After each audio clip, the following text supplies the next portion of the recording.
Praise the lord పిల్లలు, ఎలా ఉన్నారు అందరూ? బాగున్నారా? యేసయ్య నీ జీవితంలో చెప్పిన వాగ్దానం నెరవేర్చబడుతుంది అని నమ్ముతున్నావా? అంత మాత్రమే కాదు, నీ జీవితంలో ఆయన చేయబోయే కార్యాలను బట్టి ఆయన మహిమపరచబడబోతున్నారు. సో ఖచ్చితంగా దేవుడు నీ జీవితంలో ఇచ్చిన వాగ్దానాలు నెరవేర్చబడతాయి. ఆలస్యమైనప్పటికీ అద్భుతంగా అవి నెరవేర్చబడతాయి. ఈరోజు ఒక చికెన్ స్టోరీ విందామా? ఒకసారి యేసయ్యకి ఒక దగ్గర నుంచి ఒక వార్త వచ్చింది. ఏంటంటే, యేసు ప్రభువా, నీ స్నేహితుడు లాజరు చనిపోయాడు, ఇప్పుడే ఆ కబురు అందింది అని ఒక వ్యక్తి యేసయ్య దగ్గరకు వచ్చి చెప్తాడు. చెప్పినప్పుడు యేసయ్య బాధపడతాడు, కానీ వెంటనే లాజరు దగ్గరికి వెళ్ళడానికి ప్రయత్నం చేయడు. స్వస్థతలు, దేవుని కార్యాలు చేయటానికి ఆయన అలాగే తన ప్రయాణాన్ని ముందు కొనసాగిస్తూ ఉన్నారు. 3 దినములు అయిన తర్వాత యేసు ప్రభువారు తన శిష్యులను కొంతమందిని తీసుకొని, మనం లాజరు దగ్గరకు వెళ్దాం పదండి అని చెప్పి బయలుదేరారు. 3 రోజులు అయిపోయింది కాబట్టి లాజరు చనిపోయి, లాజరు దేహాన్ని మరి క్లాత్తో చుట్టి సమాధిలో పెట్టారు. సమాధిలో పెట్టినప్పుడు యేసుప్రభు వారు లాజరు దగ్గరికి వెళ్దామన్నప్పుడు శిష్యులు కానీ అక్కడున్న పక్కవారు అనుకొని ఉంటారు, కుటుంబ సభ్యుల్ని పలకరించడానికి, ఆదరించడానికి లేదా ఓదార్పు మాటలు మాట్లాడడానికి బయలుదేరుతున్నామని. చుట్టూ ఉన్న మనుషులు కూడా అదే ఆలోచించుకొని ఉండొచ్చు. యేసుప్రభు వారు లాజరు ఇంటికి వెళ్తారు. లాజరు ఇంటికి వెళ్తున్నాడు, మార్గ మధ్యంలో ఉండగానే లాజరుకి 2 సిస్టర్స్ ఉన్నారు.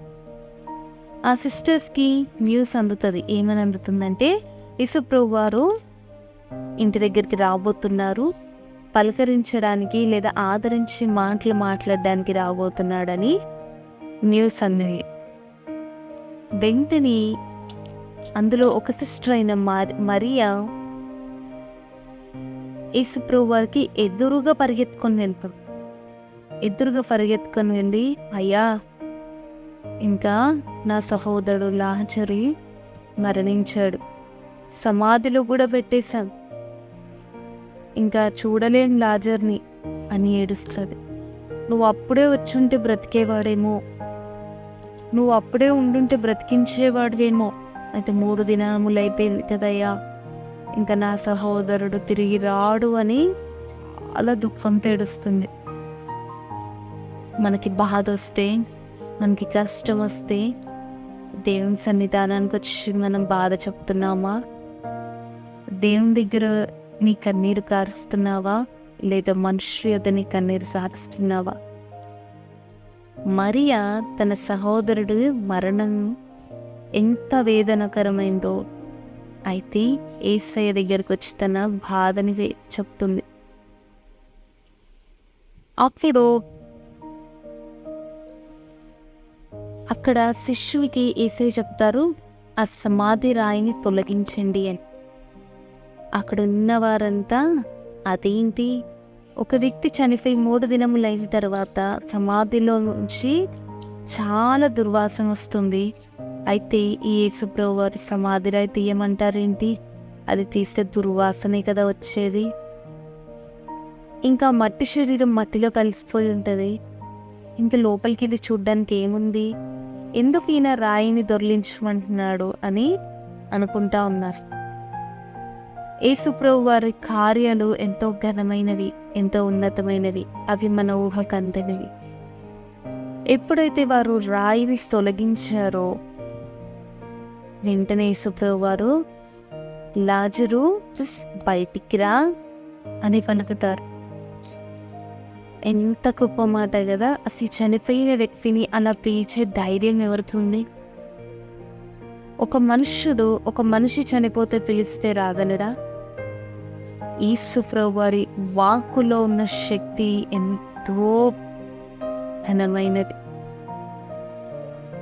ఎప్పుడైతే యేసుప్రభు వారు లాజరు బయటికి రా అనగానే ఆ వాక్కు ఆ మృతదేహానికి వినపడగానే, మృతమైన ఆ చెవులు ఆ వాక్కును అందుకోగానే ఆ శరీరంలో తిరిగి జీవాయువు ఊదుకుంది. వెంటనే లాజరు లేచాడు. వెంటనే లాజరు లేచి బయటికి వచ్చాడు. ఆ సన్నివేశం అక్కడున్న వారందరినీ భయప్రాంతులు చేసింది. అదేంటి, చనిపోయి 3 దినములు ఈ వ్యక్తిని సమాధిలో ఉంచాం. ఎప్పుడైతే రాయి తొలగింపబడిందో, యేసుప్రభు వారు వాక్కు పలకగానే చనిపోయిన ఆ మృతతుల్యమైన శరీరం తిరిగి లేచింది. వెంటనే యేసుప్రభు వారు అన్నారు, లాజరు శరీరానికి ఉన్న కట్లు విప్పండి. లాజరు శరీరానికి ఉన్న కట్లు ఎప్పుడైతే విప్పబడ్డాయో, లాజరు అందరికీ చనిపోయిన లాజరుగా కాదు గాని జీవం ఉన్న ఒక మనిషిగా అక్కడ అందరికీ కనపరచబడ్డాడు. ఇప్పుడు మరియా కన్నీరుతో, అయ్యా నువ్వు 3 దినముల ముందే వచ్చుంటే బాగుండేది, నా సహోదరుడు బ్రతికేవాడు అని అనింది కదా. అప్పుడు యేసుప్రభు వారు ఏమన్నారో తెలుసా? దేవుడు మహిమపరచబడే కార్యములు ఇప్పుడు జరుగుతాయన్నారు. అవును, 3 దినముల ముందు ఒకవేళ లాజర్ని అనారోగ్య పరిస్థితులు ఉన్నప్పుడే లేపొచ్చు, దేవుడు స్వస్థపరచచ్చు. ఆ టైంలో వచ్చే మహిమ కన్నా దేవుడు 3 దినములైన తర్వాత వచ్చే మహిమని కోరుకున్నాడు. అందుకే లాజరు దగ్గరకు వచ్చి సమాధి ఎదుట దేవుని నిలబడి సమాధిలో ఉన్న ఆ మృతతుల్యమైన శరీరాన్ని పేరు పెట్టి పిలిచాడు. ఆయన వాక్కులో ఉన్న శక్తి అంత ఘనమైనది. ఇది లాజరు గొప్పతనమో మరియ చేసిన ప్రార్థన కాదు గాని దేవాది దేవుడు మహిమపరచబడడానికి జరిగిన గొప్ప కార్యం. నీ జీవితంలో కూడా దేవుడు ఎన్నో వాగ్దానాలు చేశాడు. ఎంతో మంది సేవకుల ద్వారా మాట్లాడాడు. అయితే నీ ప్రార్థనకి జవాబు ఇంకా రావట్లేదేమో.